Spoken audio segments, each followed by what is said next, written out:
खेड कृषी उत्पन्न बाजार समितीच्या चाकण येथील महात्मा फुले मार्केटमध्ये शनिवारी 1 मार्च 2025 रोजी पालेभाज्यांची भरपूर आवक झाली। घाऊक बाजारातील विक्रेत्यांनी काय सांगितलंय पाहूयात।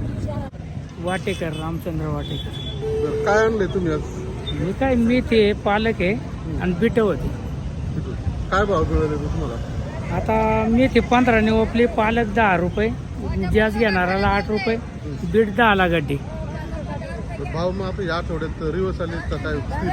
नाही, चांगल्या मालाला चांगला भाव आहे। आता खरा माल म्हणल्यावर भाव काय भेटतो हे करून। हा, चाकणमध्ये आज भाज्याची आवक झाल्यामुळे जरा मार्केटचं वातावरण स्थिर आहे। कोथिंबीर आज 8-10 रुपये गेल्यात, तसेच मेथ्या 7-8 रुपये गेलेले आहेत। तर आणि आज गिराईक पण शांतच आहे सध्या। पालकचे भाव काय आहे? पालक 5-6 रुपये आहे, कापूस 7-8 रुपये शेपू आहे। म्हणजे भाव स्थिर आहेत की खाली वर गेले? नाही, भाव स्थिरच आहेत। काय होतं, सकाळ सकाळ गिराईक असतं, नंतर गिराईक होत नाही, त्यामुळं अशी माल पडून येते बघा। माल आता माल कुयाळीवरनं आलेला आहे, भांडवाची कुयाळीवरनं असा माल पडून आहे। सकाळ धरून बसलोय माल घेऊन।